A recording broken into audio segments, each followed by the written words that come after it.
నైరుతి బంగాళాఖాతాన్ని ఆనుకుని ఉన్న శ్రీలంక తీరంలో దిత్వా తుఫాను కేంద్రీకృతమై ఉంది. ప్రస్తుతానికి ఇది కారైక్కల్కి 150 కిలోమీటర్లు, పుదుచ్చేరికి 130 కిలోమీటర్లు, చెన్నైకి 220 కిలోమీటర్ల దూరంలో కేంద్రీకృతమై ఉంది.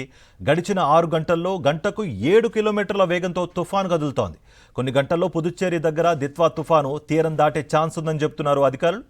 దీని ప్రభావంతో తమిళనాడు, ఏపీలోని నెల్లూరు, చిత్తూరు, తిరుపతి జిల్లాల్లో అత్యంత భారీ వర్షాలు కురుస్తాయని అధికారులు హెచ్చరించారు.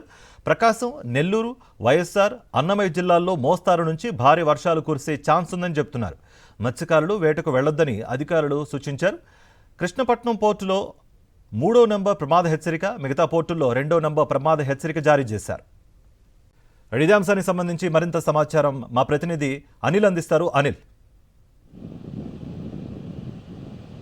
కార్తిక్, దిత్వా తుఫాను ప్రభావం ఏపీలో ఉన్నటువంటి రాయలసీమతో పాటు దక్షిణ కోస్తా జిల్లాలపై స్పష్టంగా కనిపిస్తుంది. ఇప్పటికే తిరుపతి, చిత్తూరు, నెల్లూరు జిల్లాల్లో వర్షాలు ప్రారంభమయ్యాయి. రానున్నటువంటి 24 గంటల్లో ఈ 3 జిల్లాల్లో అత్యంత భారీ వర్షపాతం నమోదయ్యేటువంటి అవకాశం కనిపిస్తుంది. ముఖ్యంగా దిత్వా తుఫాను తీరానికి దగ్గరయ్యే కొద్దీ దాని ప్రభావం మరింత ఎక్కువగా దక్షిణ కోస్తా, రాయలసీమ జిల్లాలపై ఉండబోతోంది. ఇటు తమిళనాడుతో పాటు శ్రీలంకను ముంచెత్తినటువంటి దిత్వా తుఫాను దక్షిణ కోస్తా జిల్లాల వైపుకు, ఆ తీరాల వైపుకు దూసుకొస్తుంది. తమిళనాడు మొత్తానికి, ఆ తీర ప్రాంతానికి సమాంతరంగా పయనిస్తున్నటువంటి దిత్వా తుఫాను ప్రభావంతో ఇప్పటికే చాలా జిల్లాల్లో, దక్షిణ తమిళనాడులో ఉన్నటువంటి చాలా ప్రాంతాల్లో కుండపోత వానలు కురుస్తున్నాయి. ఇప్పటికీ కూడా వర్షపాతం నమోదవుతుంది. అయితే పుదుచ్చేరి, చెన్నైకి సమీపించే కొద్దీ దాని ప్రభావం మరింత పెరిగేటువంటి అవకాశం కనిపిస్తుంది. మనం విజువల్స్లో స్పష్టంగా గమనించవచ్చు. సముద్ర వాతావరణం అత్యంత అలజడిగా మారింది, అల్లకల్లోలంగా ఉంది. మత్స్యకారులు ఎట్టి పరిస్థితుల్లో వేటకు వెళ్లరాదని వాతావరణ శాఖ హెచ్చరించింది. ఇప్పటికే సముద్రంలో వేట చేస్తున్నటువంటి మత్స్యకారులు తీరానికి తిరిగి రావాలని కూడా సూచించడం జరిగింది. పోర్టుల్లో ప్రమాద హెచ్చరికలు కొనసాగుతున్నాయి. కృష్ణపట్నం పోర్టుకు 3వ నంబర్ ప్రమాద హెచ్చరిక జారీ చేశారు.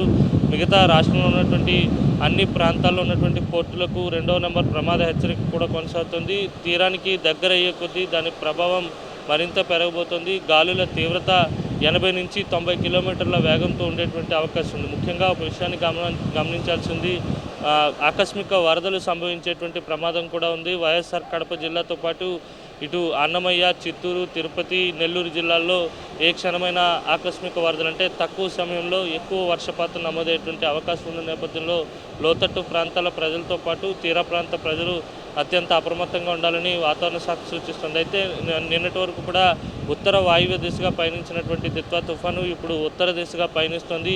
క్రమంగా చెన్నై, పుదుచ్చేరి ఆ సమీపాన్ని, ఆ తీరానికి సమాంతరంగా మళ్ళీ పైకి వచ్చేటువంటి అవకాశం కూడా కనిపిస్తుంది. కనుక ఆయా ప్రాంతాల ప్రజలను వాతావరణ శాఖ అలర్ట్ చేసింది. ఇప్పటికే ఇటు శ్రీలంకతో పాటు తమిళనాడు అంతటా కూడా కుండపోత వానలు అతలాకుతలం చేసినటువంటి నేపథ్యం కనిపిస్తుంది.